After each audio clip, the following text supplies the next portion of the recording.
The night my daughter called him, I thought I had died. Not literally, though for a moment she believed I had. It's strange how life can shatter in silence. No crash, no scream, no warning. Just a soft thump on a kitchen floor, and the world changes forever. I didn't see it happen, of course. I wasn't awake. But I've replayed that night so many times in my mind that it feels like I witnessed every second.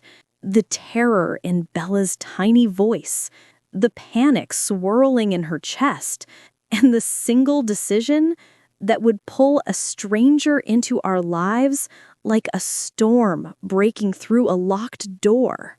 A wrong call, an accidental dial, a moment that should never have happened. And yet, looking back now, I can say with a trembling kind of certainty, that moment changed everything. But before I tell you my story, thank you for being here with me and for listening to a story that still trembles inside my heart. If you're watching this on Possible Hearts, feel free to like the video and tell me where you're watching from. It helps more than you know. Are you prepared now? Let's go ahead. That was the call she was never supposed to make. Bella had been trying to wake me. She told me later, days later, when the fear had finally loosened its grip, that she shook my shoulders, whispered, "Mama," then whispered louder, then cried, then screamed. But I didn't move. She panicked. Of course she did. She's 6. She's my whole world. And she thought her world had gone quiet forever. She remembered vaguely what I'd taught her about emergencies. Call for help. So she grabbed my phone and pressed the first number in recents. Not 911, not a friend, not a coworker. She dialed the one number I kept under the label, "Do not answer." The number of the man I always told her to avoid. The neighbor I warned her about. The man from 402, Zach Riley. The one I fought with about everything and nothing. The one whose voice made me roll my eyes. The one whose presence made Bella hide behind my legs. And that's who she called. By accident. And then the universe held its breath. I learned later that Zach stared at his buzzing phone in irritation. He wasn't the type to appreciate unexpected calls. He barely tolerated expected ones. But he answered anyway. Hello? A dry, guarded voice. And then nothing. Just quiet breathing. Then a tiny whisper. "Sir, my mommy won't wake up." He froze. I know he did. I've seen that look on his face since. The moment where his heart and his logic collide and something breaks open inside him. He asked where we lived. He didn't even hang up. He just started running. And before I tell you what happened next, you have to understand one thing. I did not like Zach Riley. Or maybe the truth is, I didn't like what he made me feel. He was quiet, cold, impatient, and painfully observant. He lived alone, kept to himself, and hated noise, which meant by default, he hated us. Me and Bella with our late-night cartoons and our dropped toys and our life that refused to be silent. We argued about trash bins. We argued about parking spaces. We argued about hallway noise. If he was the calm, stone-faced winter, then I was the messy, exhausted summer heat that clashed with him every chance it got. We were not friends. We weren't even good neighbors. We were two people surviving beside each other. Nothing more.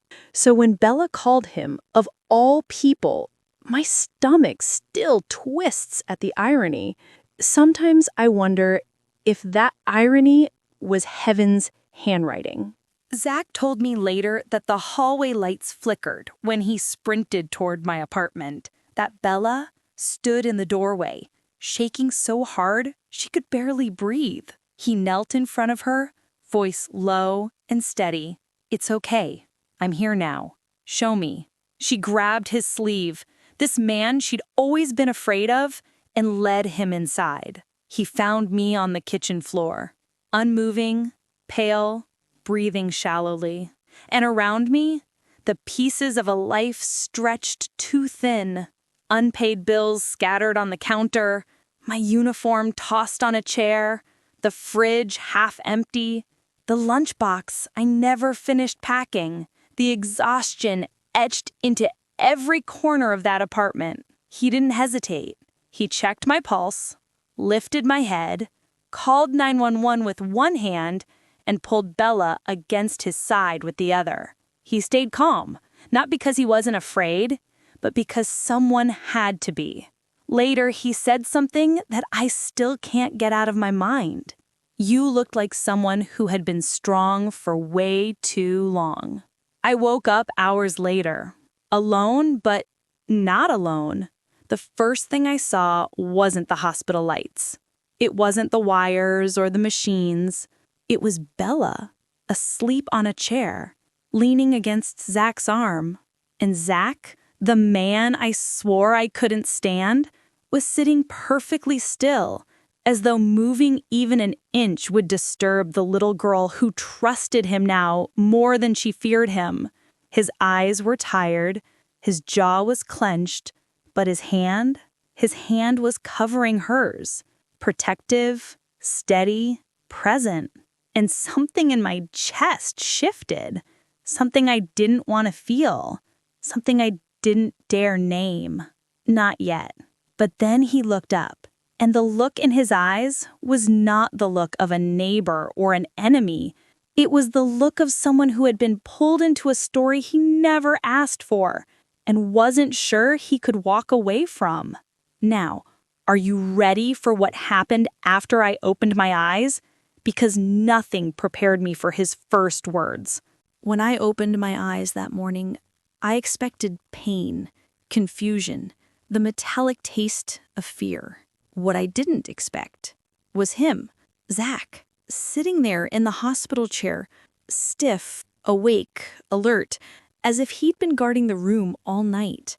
The man who avoided eye contact in the hallway now looked like he hadn't dared to blink. His elbows rested on his knees, his shoulders hunched forward, hands clasped together like he didn't know what to do with them. The dawn light touched his face through the narrow blinds, and for the first time I noticed a softness under all that rigidness, a quiet exhaustion that matched my own. And beside him, my Bella, curled up, asleep, her small fingers wrapped around two of his like they were safety rails. I tried to sit up, but pain shot through my body. I winced, and Zach's head jerked up instantly. His eyes met mine. Not cold, not irritated, not distant, but concerned, deeply, tightly, almost angrily concerned. "Natasha," he said, standing so fast the chair scraped backward, "don't move. You fainted. Hard." I swallowed. Fainted. I wish that was all it was. But exhaustion, malnutrition, stress, a body pushed beyond its natural limits, I already knew the truth before any doctor said a word. I had broken, quietly, silently, and finally, visibly. Bella stirred when she heard my voice, and Zach stepped aside in a gesture so protective it startled me. "Mama?" she whispered, rubbing her eyes. I opened my arms, ignoring the ache. She climbed into the bed, trembling with leftover fear, and I held her so tight my heart hurt more than my body. "I'm okay. I'm right here." And then, because life loves irony, she said something that made my stomach drop. "Zach helped me, Mama." She turned to look at him with a kind of admiration, relief, trust. Trust she'd never shown him before. He came really fast. "I called because I thought you were gone." Her little voice cracked. Zach's jaw tensed, and mine, my heart twisted. I looked at him then, not as the man who scolded me over hallway noise, not as the neighbor whose presence irritated me, not as the silent storm I avoided, but as the man who ran and stayed and kept my daughter safe while I couldn't. He didn't smile. He didn't soften. He just nodded slightly as if uncomfortable with any gratitude that might slip into the room. "Good thing I answered," he muttered. His voice was low, rough, like he didn't know what to do with the emotion hovering between us. I wanted to thank him. I wanted to breathe out my relief. Instead, shame rushed up my throat. He'd seen everything. My messy apartment, my scattered bills, my collapsed body, my daughter terrified. He'd seen the truth I'd spent years hiding, that I wasn't handling things as well as I pretended. My cheeks burned, my eyes stung. "I'm sorry," I whispered before I could stop myself. "For what?" Zach frowned. "For all of it. For her calling you. For you having to—" He cut me off with a single look. Sharp, direct, almost offended. "Don't apologize for needing help," he said quietly. Something inside me recoiled. I wasn't ready for that level of honesty. I didn't need— "Natasha," his voice dropped. "You were unconscious on the floor." The truth hit me like cold water. Bella squeezed my hand, and for a moment, for a raw, painful moment, I let myself feel the fear she had felt. I could have died. She could have been alone. And the man I avoided could have ignored the call, but he didn't.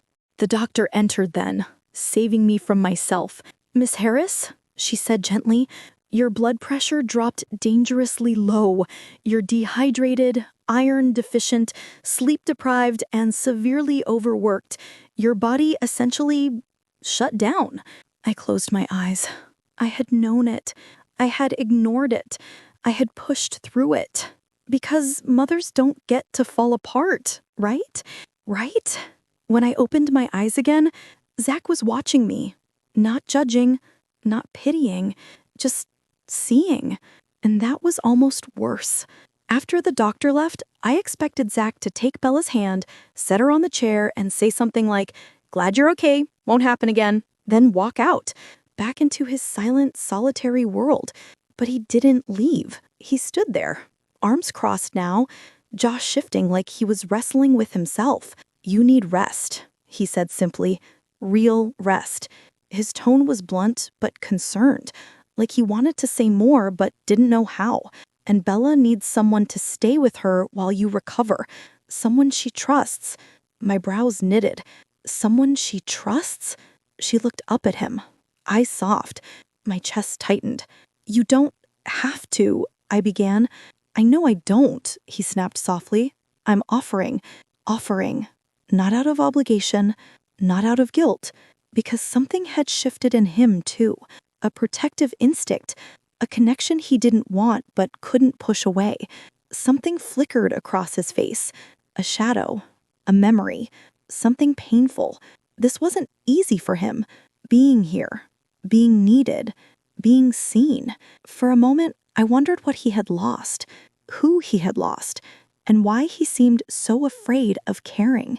Before I could speak, he cleared his throat. "Natasha, there's something else you should know.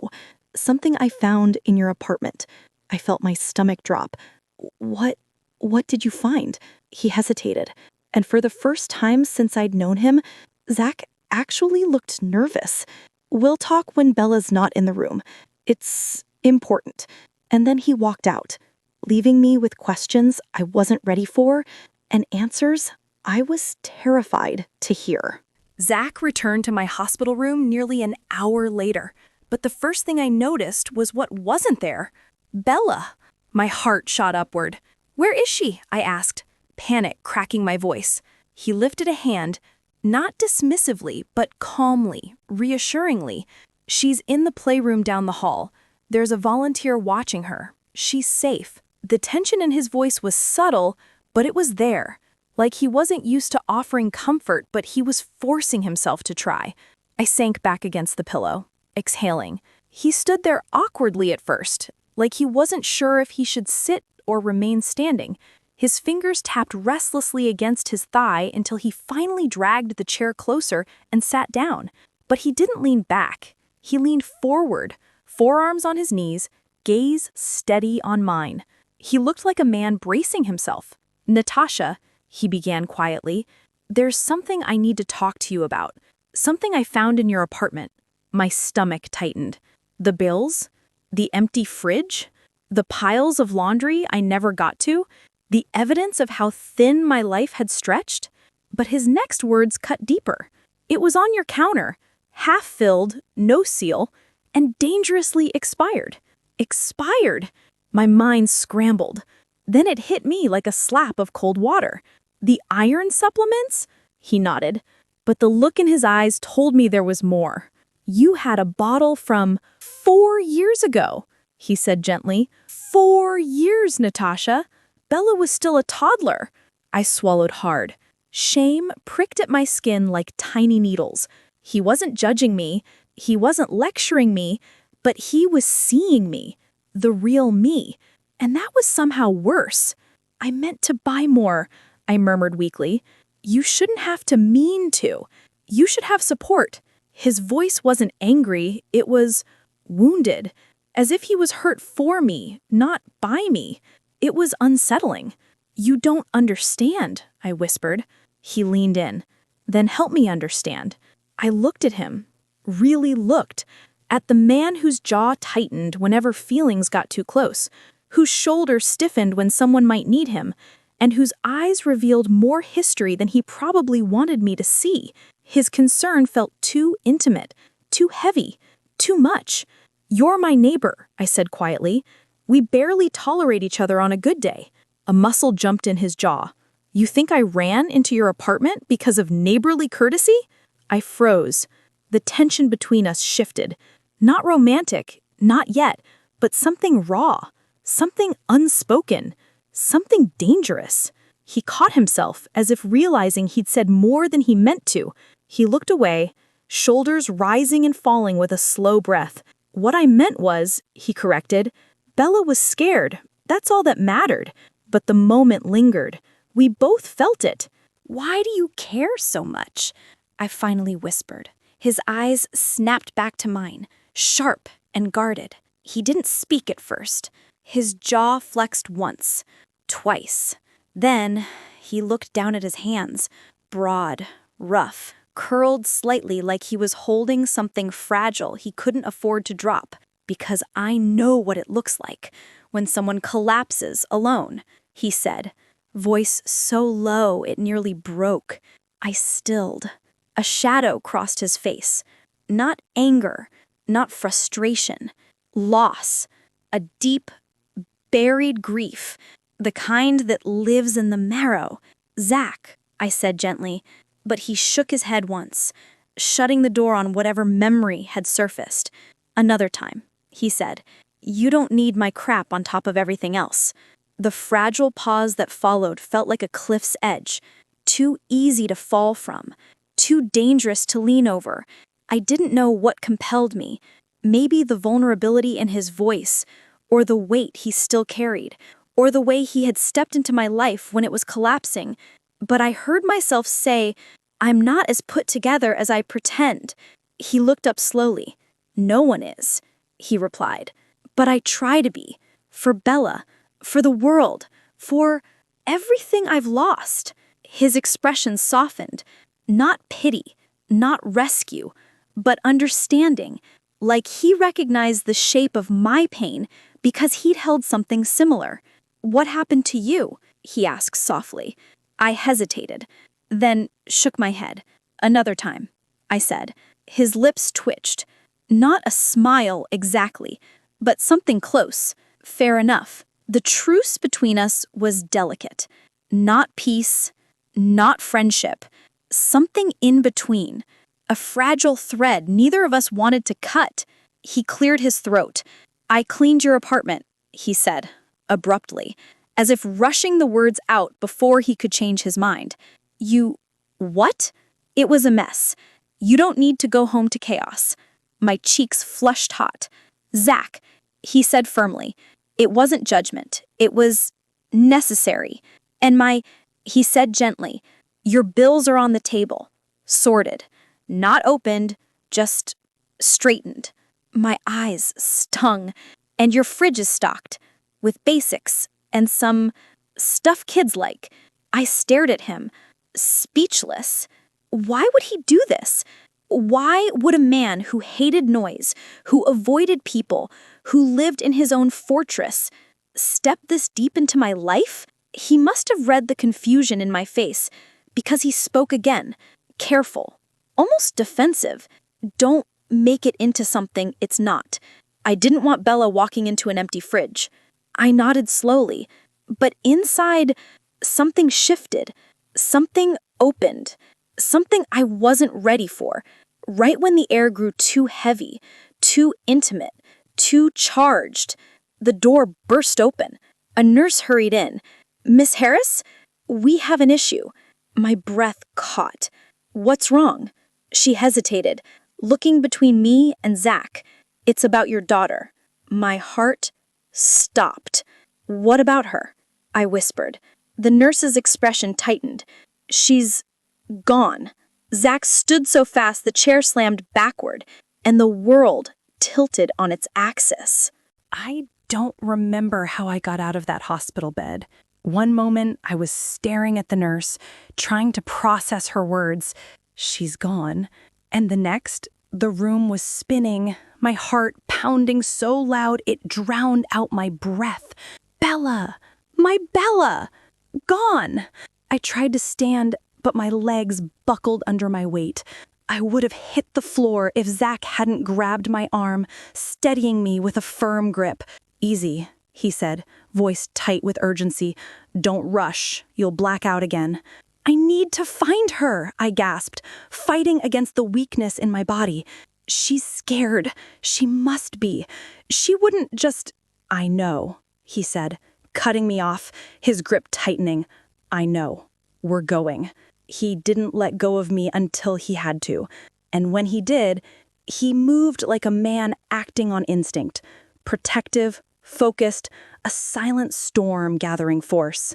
The nurse led us quickly down the hall. "She wasn't in the playroom when I went to check," she explained breathlessly. "The volunteer said she stepped away for just a minute. When she came back, Bella was gone." My pulse hammered in my ears. Gone. Those 4 letters tore me apart. "She's probably looking for you," the nurse continued hurriedly. "It happens sometimes with kids her age, especially after a scare." A scare. The understatement of the year. I felt the corridor tilt beneath me, but I forced myself forward. Zach walked half a step ahead, shoulders tense, jaw set, eyes scanning every door, every hallway, every shadow. Anyone else would have looked frantic, but Zach didn't panic. He sharpened. "What section is she most likely to go to?" he asked the nurse. "She might try the cafeteria or the gift shop. Cafeteria first," Zach decided. "It's closer." He didn't wait for agreement. He moved, and I followed him because something in his presence felt steady, grounding, like if I stayed close enough, the fear wouldn't swallow me whole. When we burst into the cafeteria, I expected to see her right away, curled in a chair, scared, overwhelmed, looking for me. But the room was nearly empty. A few nurses eating late meals, a janitor mopping near the soda machines. No Bella. My throat tightened so violently I choked on a sob. Zach looked around, scanning for small shoes, a tiny pink jacket, anything. "Bella!" I called, my voice shaking. "Sweetheart, it's Mama, I'm here." Nothing, just the echo, just the shaking in my chest. Zach moved across the room, checking behind tables, pushing open bathroom doors, crouching down to peer underneath vending machines as if she might have curled herself into any small space she could find. The sight of him searching that hard, of this man who usually couldn't tolerate anything unpredictable, hit me with a force I wasn't prepared for. He cared, deeply, more than he wanted to admit. "She wouldn't just leave the floor," I whispered as we regrouped near the entrance. "She doesn't wander. She stays where she feels safe." Zach lifted his eyes to mine. "Where does she feel safe?" "With me." He nodded. The answer made sense. Then she might be trying to find your room, or something that smells like you. Kids navigate by that. The nurse hurried beside us. The pediatric wing is secure. She couldn't have gone far. We turned back into the hall. But as we reached the corner, Zach suddenly stopped. His hand shot out, not touching me, but barring my path with a silent command. "What?" I breathed. He tilted his head toward a door, slightly ajar, a maintenance closet, dimly lit inside. Small fingers of light spilled from within, and then a noise. Soft, faint, a tiny sniff. My heart leapt. Zach pushed the door open slowly, not dramatically, not carelessly, carefully, like he didn't want to scare her. "Bella?" he called gently. The sound came again, and there she was, curled on a storage box, knees to her chest, tears streaked across her cheeks, her tiny hands gripping the hem of her shirt. She looked up at us with wide, glassy eyes. "Mama?" she whimpered. I dropped to my knees, ignoring the pain shooting through my body, and opened my arms. She ran into them, sobbed into my shoulder, clutched my hospital gown like she thought I'd disappear again.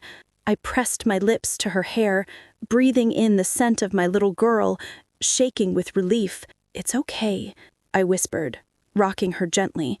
"You're safe. I'm right here." She trembled against me. Zach stayed in the doorway, shoulders dropping slightly, jaw relaxing. The tension that had coiled through him unraveled by degrees. He looked shaken, and soft, and fiercely relieved. After a long moment, Bella pulled away just enough to look at us both. "I wanted to find a place to wait, where no one could take me away from you." Her words sliced through me. Zach exhaled slowly, a sound close to pain. "No one's taking you away." His voice had an edge to it, like he was making a promise he felt responsible for fulfilling. Bella looked up at him, searching his face. "Even if Mama sleeps again?" The innocence of the question hit both of us like a blow. Before I could answer, Zach stepped closer. "Even then," he said softly, "I'll be there." He didn't look at me when he said it. Maybe he couldn't, because the words meant more than either of us were ready to face. We brought Bella back to my room. I held her hand the whole way, terrified to let go. Once she was settled with a coloring book, Zach pulled me aside. Just a few steps, not far enough for her to feel unsafe. "There's something you need to know," he said quietly. "Something about why she ran." Fear crawled up my spine. "What do you mean?" He hesitated, his throat tightening, his eyes darkening with a memory he didn't want to voice. "She wasn't just scared of losing you. She told me something while we were searching." "What?" He swallowed hard. "She said she's afraid of someone else." My breath caught. "Someone else? Who?" Zach looked at me, really looked at me, and what I saw in his eyes was not confusion. It was fear. For me, for Bella, for something he hadn't told me yet. "I think," he said slowly, "there's more going on in your life than exhaustion." Then, with a voice barely above a whisper, "And I think she's afraid of a man you haven't mentioned." His words froze the world around me. "She's afraid of a man you haven't mentioned." The steady hospital hum faded. The fluorescent lights felt too bright. The air too thick. For a long moment, I couldn't breathe. Zach stood in front of me, not accusing, not angry, but alert, protective, watching every flicker of emotion cross my face, like he was preparing for whatever truth might fall out of me. I finally found my voice. "What man?" I whispered. He shook his head slightly. "That's what I need you to tell me." I felt the room tilt. My fingers curled at my sides. Panic began crawling its way from my stomach to my throat. Because the truth, there was a man, and I had prayed Bella never remembered him. But before I could say anything, Bella tugged at my hospital gown. "Mama?" she murmured. I turned immediately, my instincts overpowering my fear. "Yes, baby?" Her eyes, wide, soft, uncertain, glanced between me and Zach. She lowered her voice. "Can he stay?" Zach blinked, startled. Her question wasn't directed at him. She wasn't asking him. She was asking me. My child was asking permission to feel safe around the one person I had spent years arguing with, and felt something break inside me, some old defensive instinct that insisted I survive everything alone. But looking at her little face, pale from crying, I realized something painful. Bella didn't need a perfect mother. She needed support, a steady presence, someone other than me to help carry the weight. So I nodded. "Yes, sweetheart," I whispered, brushing a curl from her forehead. "He can stay." She sighed with relief and returned to her coloring book. Zach, however, sat down slowly, almost reluctantly, but deeply moved. His shoulders relaxed, only slightly, his jaw unclenched. He stared at the floor, hiding the softness that slipped into his eyes at Bella's request. He wasn't used to being wanted, or trusted, or needed. He waited until Bella was fully absorbed in her crayons before clearing his throat. "Natasha," he said quietly, "I'm not trying to pry into your life, but if there's someone dangerous—" "No," I said quickly. "No one is chasing us." He studied me like he didn't quite believe that. I closed my eyes for a moment, pressing back the ache behind them. "There is someone," I admitted, "but he's not exactly a threat. Not in the way you think." "Explain," Zach said. His tone wasn't demanding, just steady. It made me want to tell him everything, and that terrified me. I finally managed. "My ex, Bella's father. He's not a bad man, but he's unpredictable. He comes and goes. He makes promises he doesn't keep, and when he shows up, he leaves faster than he arrived." Zach's expression hardened slightly, soft anger flickering under his calm exterior. "He comes around your daughter?" "Rarely," I said. "He left when she was little. He pops in once in a while to play good dad for an hour or two. Then he disappears again. That's enough to confuse a kid," he muttered. "Exactly," I whispered. "That's why I never talked much about him. I didn't want her to feel abandoned twice." Zach leaned back. He processed that quietly, jaw tightening, not at me, but at the idea of a child being treated like an afterthought. "But why would she be scared of him?" he asked. I shook my head, tears burning hot at the corners of my eyes. "I don't know," I whispered, and that truth terrified me. For a moment, neither of us spoke. Bella hummed softly as she colored, oblivious to the storm swirling inches away from her. Then Zach did something unexpected. He reached out, not touching me, but placing his hand near mine on the bed railing. The closeness was deliberate, a silent offer of support. He didn't push further, didn't pry, didn't judge, just waited. And something in me finally loosened. "You don't have to help us," I said softly. "You've already done so much." His eyes flicked to mine. "I know."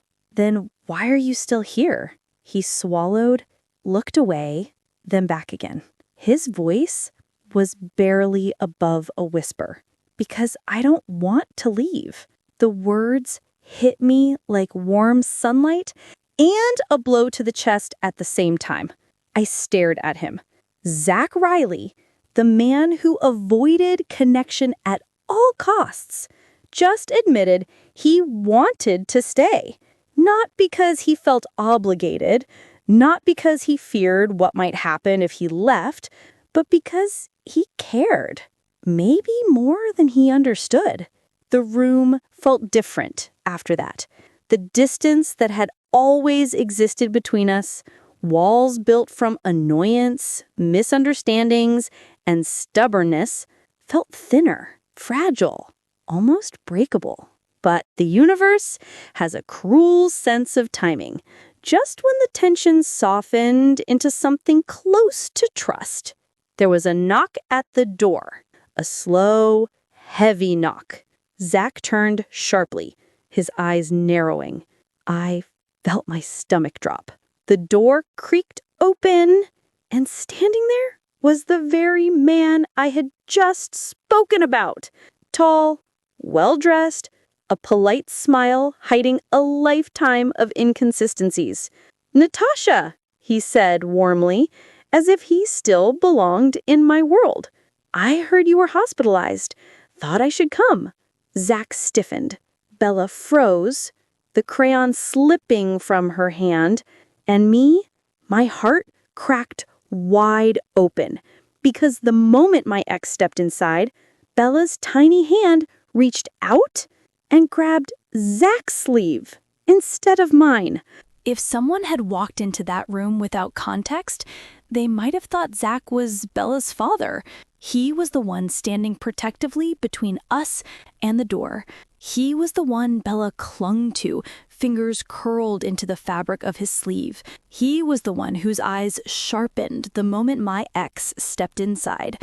No one would have guessed that the real father was the smiling stranger in a crisp shirt and expensive shoes, the man who only arrived when guilt or boredom pulled him back into orbit.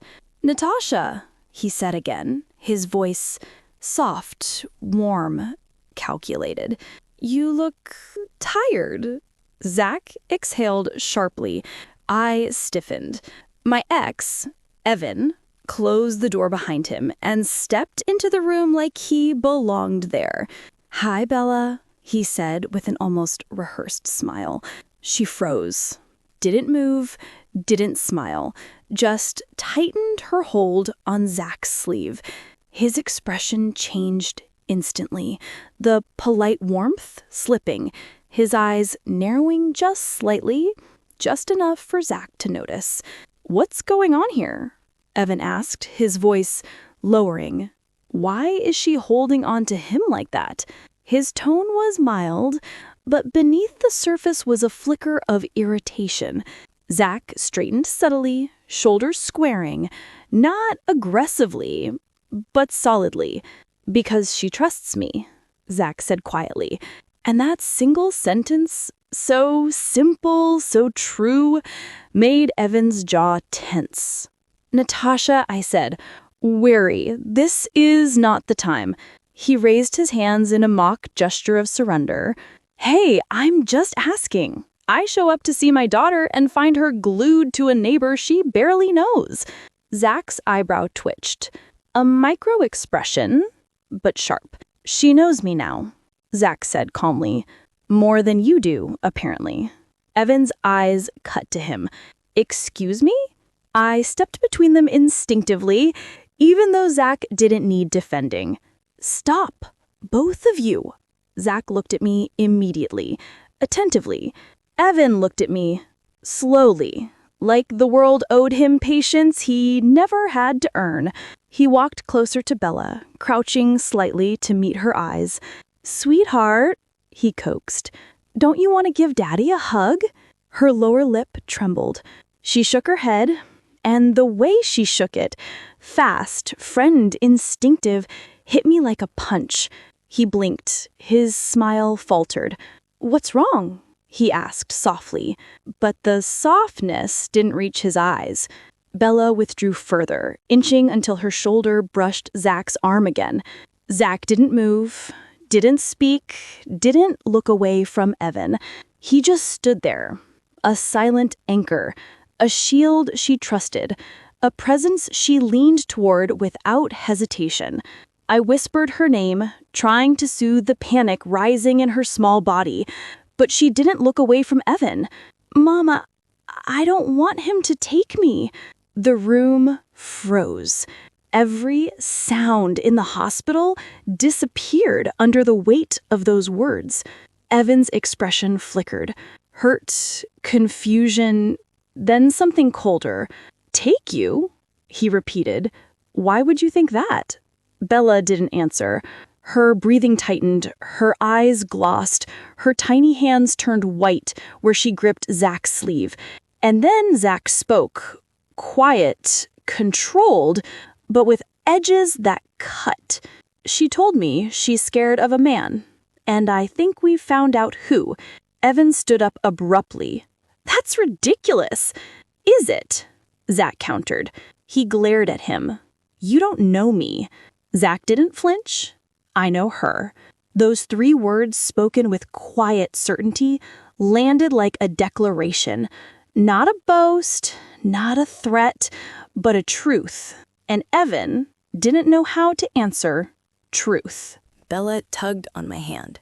Mommy, she whispered, don't let him get mad. My breath caught. Baby, I said carefully, kneeling beside her, why would Daddy get mad? She looked down. Her little shoulders trembled. When I tell him no, I froze. Zach inhaled sharply. Evan took a step back, startled. Natasha, she's twisting things. I've never... Stop. My voice cracked, louder than I meant.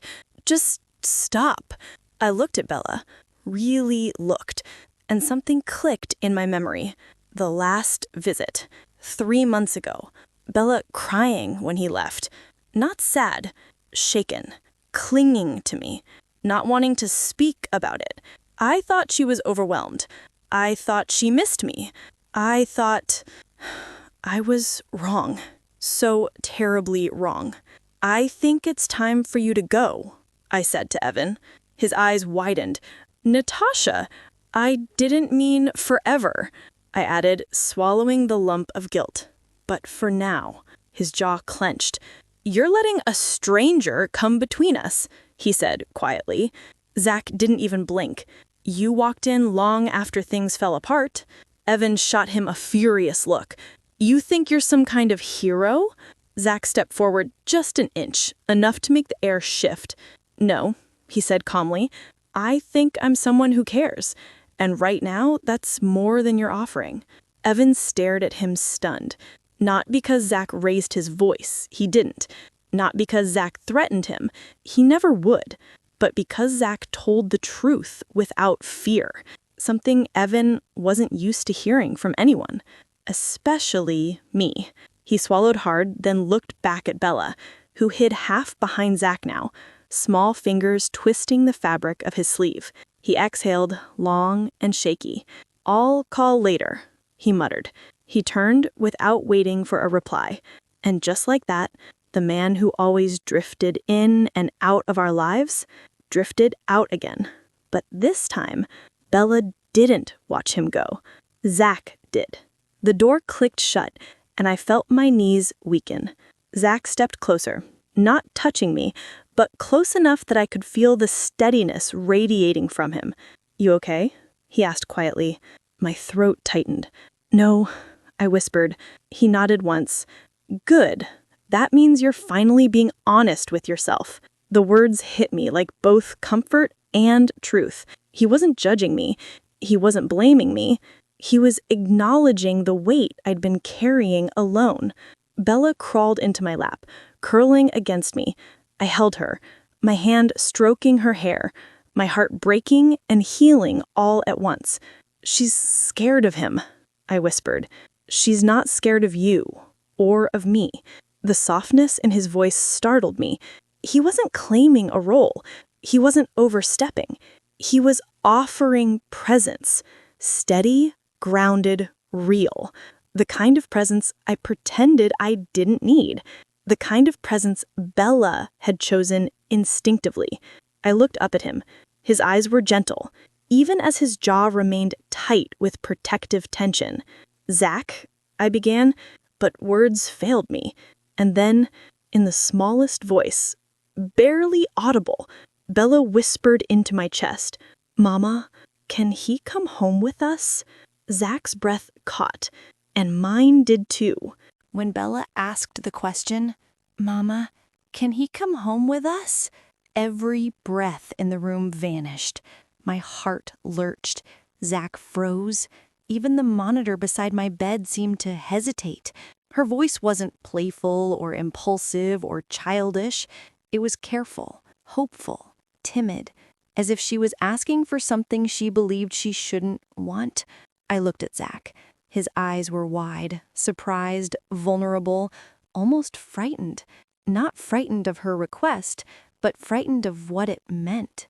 He swallowed, jaw shifting as if he was trying to hide the reaction he didn't want me to see. I could feel the answer before he said anything. He wanted to say yes.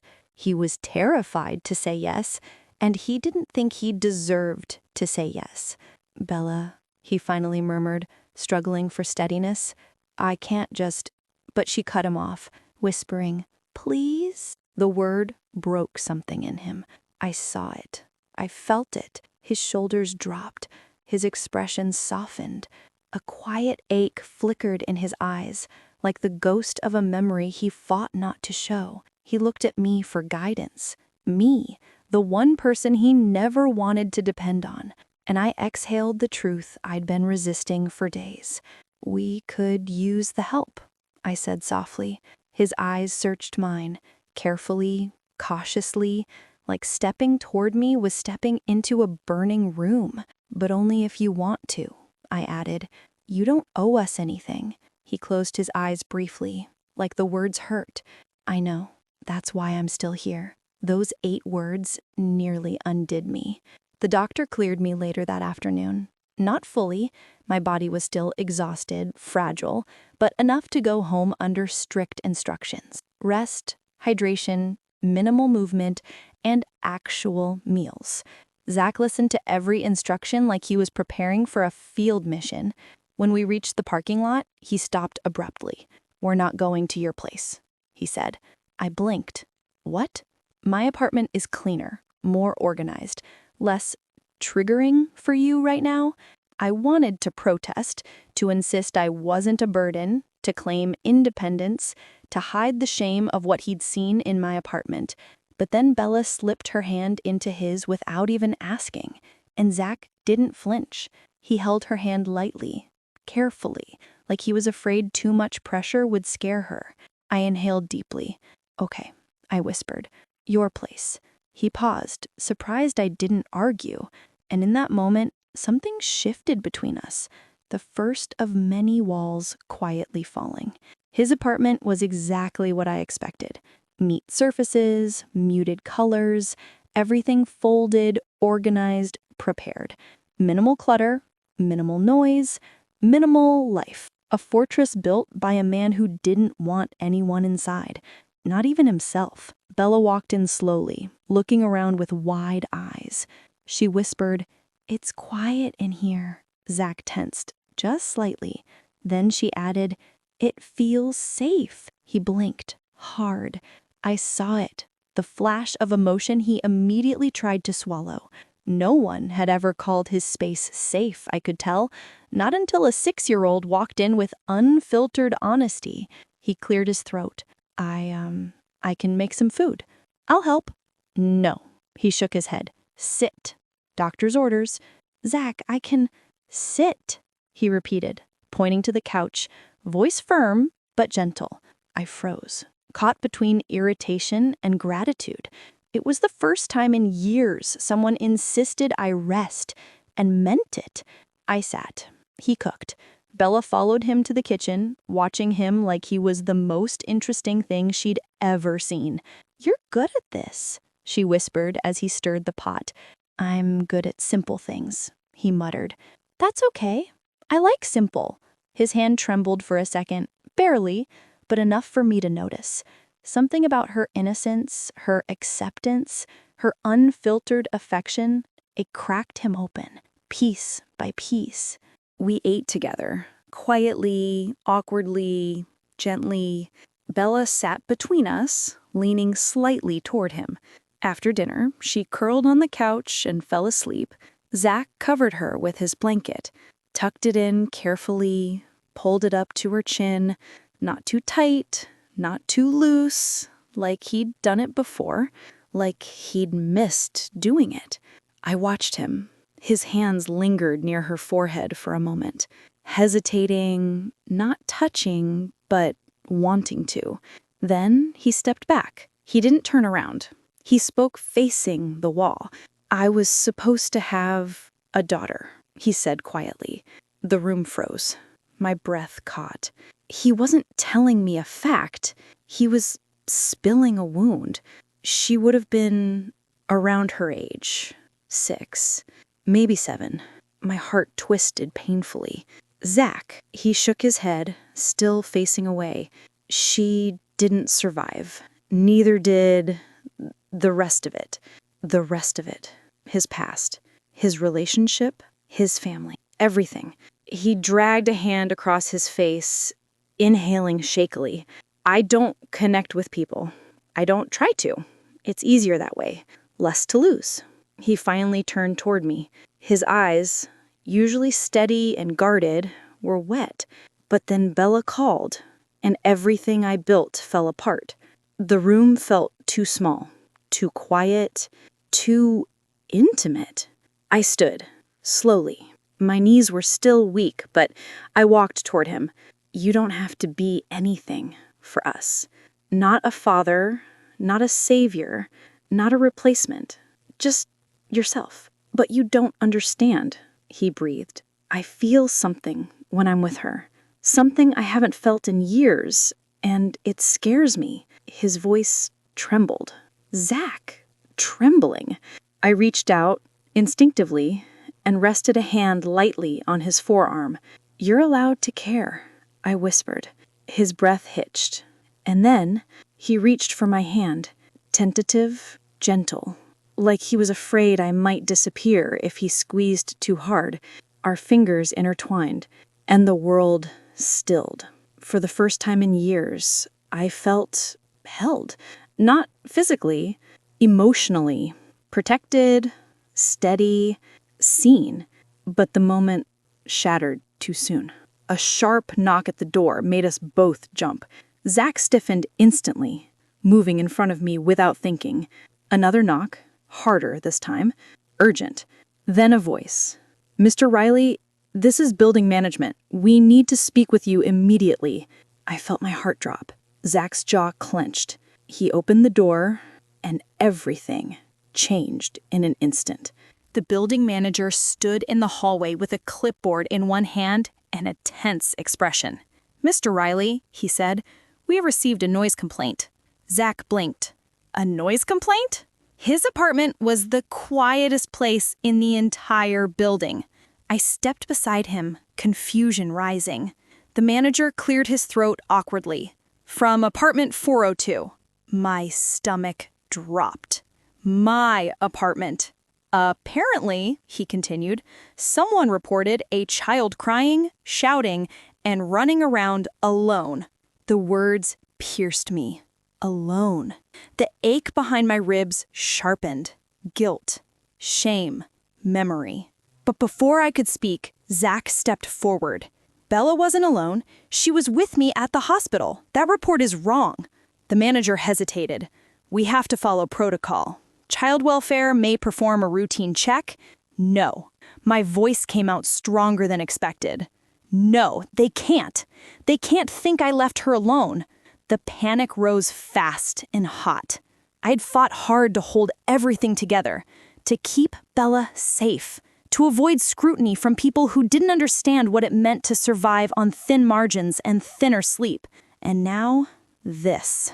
I felt tears burn at the corners of my eyes, but before they could fall, Zach's hand touched the small of my back, steady, grounding. Sir, Zach said, voice level but edged with steel. I'm a witness. The girl was never alone. If anyone checks, they can talk to me. The manager glanced at the three of us, me trembling, Bella curled into my hip, Zach standing like an anchor between us and the world. He softened. I'll note your statement. Given the medical emergency, it shouldn't escalate. He gave a small nod and left. The moment the door closed, my knees gave out. Zach caught me before I hit the floor. He guided me to the couch with careful hands and sat beside me, not touching, but close enough for the warmth of him to steady me. Mama? Bella whispered sleepily, climbing onto my lap. Why are you scared? I pressed my forehead to hers. I'm not scared, baby. Just tired. Zach let out a short, humorless hex. That's not the same thing, he muttered.